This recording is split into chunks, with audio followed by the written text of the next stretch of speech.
Let's take a step back, looking at Neotel. You launched in 2006. You've been fully operational for the past 3 years. Tell us how you took the company from zero to where it is today. It's been a journey of interesting milestones, I should say, in spite and despite of the fact that the whole process of second network operator in some sense was dogged by some of the legal issues and other pieces and portions. But be that as it may, we moved on from there and went ahead in terms of creating a great infrastructure, creating a great team, and then thereafter going after the customer. So it's been quite a journey, and very often people tend to forget about the fact in terms of what we have achieved so far. Well, it's interesting. You came into a market where there was only one major fixed line player, that being Telkom. Tell us about the challenges that you experienced coming in and facing a monopoly head on.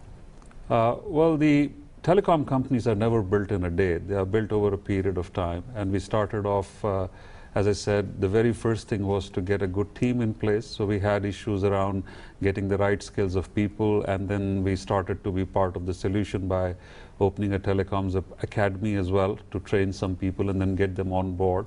And we kind of, did a little bit of a ripple effect of getting the right people one after the other. And then we spent huge amount of money and effort in terms of creating the infrastructure all around. First of its kind in South Africa, very clearly in terms of laying down over 4,000 kilometers of fiber in the different metro areas, and then getting access to the national long distance network of almost about 12,000 kilometers. So in true sense and spirit, it's an infrastructure driven telecom company that we ended up creating. And now we are at a point where some of the new, as I call it, the managed services pieces are coming into being as well. Tell us about how much you've spent in infrastructure over the past 5 years. Oh, we have spent almost close to 4.5 billion rands in terms of creating the infrastructure, which is, as I said, is the first cornerstone of any telecom company. That's a huge amount. You can't spend that money in a day. I mean, you have to work through all the issues to make that kind of investment. From the startup phase, now perhaps heading into the growth phase when it comes to Neotel, tell us about the changes that you've implemented since the beginning of the company.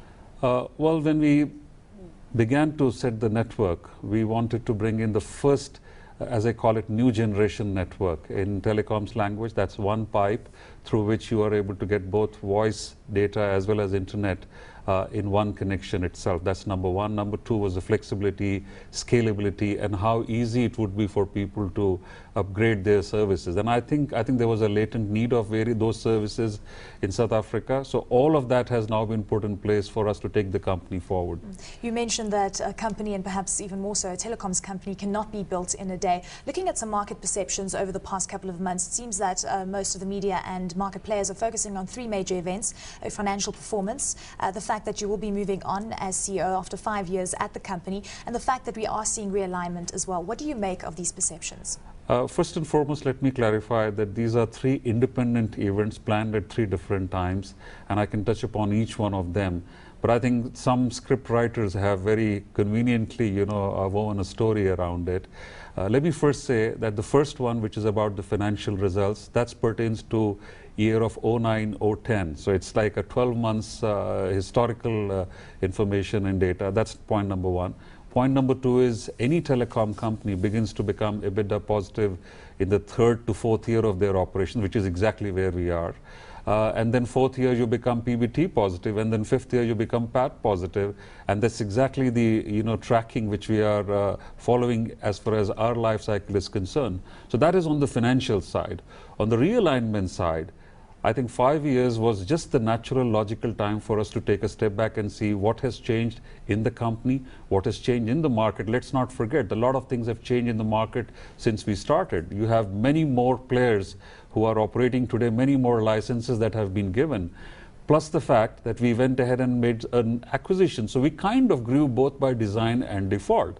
So every business takes a pause to say how we are aligned. So that's the realignment side of it. Many of other industry players have also done it. Despite of that fact, we hadn't touched anything so far. So we are now taking a call at it.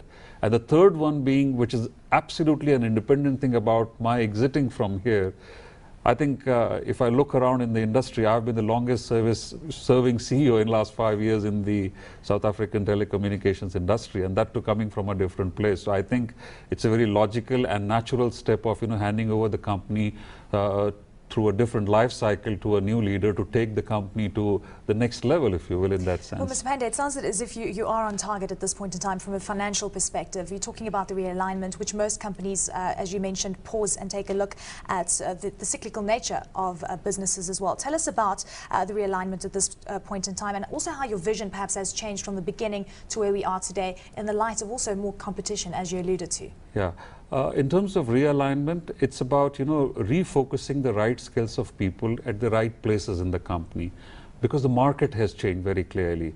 When we had come in there, or rather I should say very humbly that when I had come in here, the telecommunications pricing, particularly in terms of internet access, etc., were very, very high as far as the global benchmarks were concerned. So one of the key things that I had in mind at that time was to make sure that Neotel was able to contribute towards making a very tangible difference in the life cycle of people in South Africa, going right from the enterprise space down to every other segment of the market. So we actually invested a lot in infrastructure, and one of the key things which we did was to open up the international bandwidth connectivity, which is what today is resulting into lowering down of the internet prices or some of the uncapped DSLs and other offers which you see. So in that sense, we have made a tangible difference in the market. Let's touch on Sunil Joshi, the new CEO for Neotel. You're talking about a transition happening at Neotel, and of course there's also a handover period. What role can we expect you to play in this handover period? Look, in terms of the decision was taken way back in October, November, which is when I completed 5 years for the company. So my successor, which is Sunil Joshi, who's a very capable individual, is coming on board. In fact, he started visiting the company already.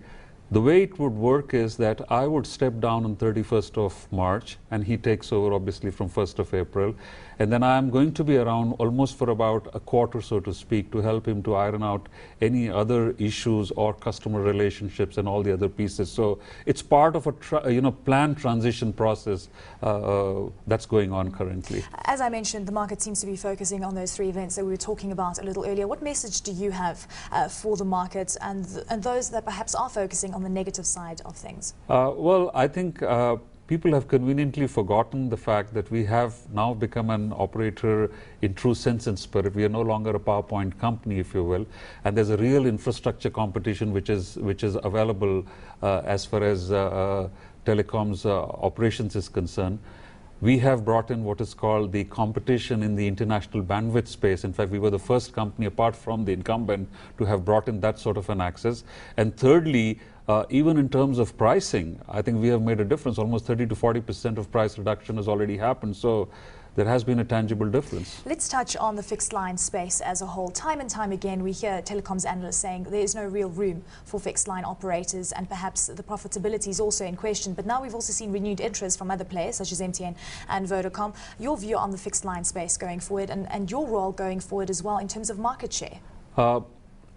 Let me answer your second question first. In terms of our market share, when we had launched, we had anticipated to get almost about 14 to 15% of market share in revenue terms from the incumbent, and I think we are pretty much on track for that. We are already in the double-digit percentage area very, very clearly. As far as the your other question is concerned, I don't know how much of detail you want me to get into, but the whole notion of fixed line has changed. Because there's nothing called fixed line today, so to speak. The technology has overtaken the definition of fixed line. In fact, some of the landline phones which we are offering to our customers are on the wireless mode itself. So there is nothing fixed. You can use the phone, at least the Neotel phone, either next to the pool, next to the kitchen, next to your bedroom, or wherever it is. So I think the whole notion has changed.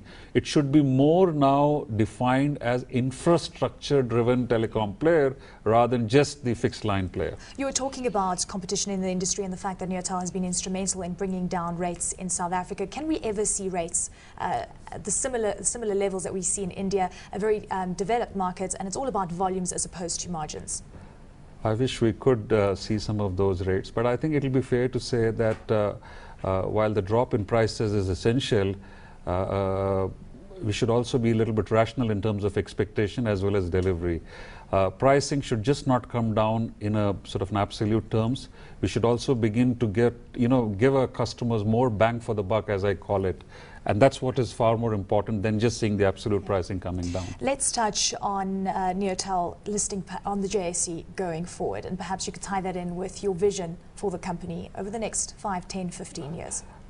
We would like to see Neotel getting listed on the JSE for sure. There's no doubt about it. I think the issue is about timing. And as I said, we are in the we have just completed third year of our operations. We are moving on to fourth and fifth year, which is when the financial parameters become that much more visible and stronger. And that probably is the right time for us to take the company for listing. As far as vision is concerned, I would very much like this company to continue on the course of continuing to make difference in the lives of people of South Africa. We have made 3 or 4 very tangible differences, as I said, in terms of international connectivity, national infrastructure alternative, and bringing some of the real good wireless technologies onto the play. I think, a few years down the road, 10 to 15, 20 years down the road, I think it should become a company which is not only confined itself only within the shores of South Africa, it should also begin to look beyond South Africa in terms of making a difference. Fantastic, Mr. Pandey. We have to leave it there, but thank you.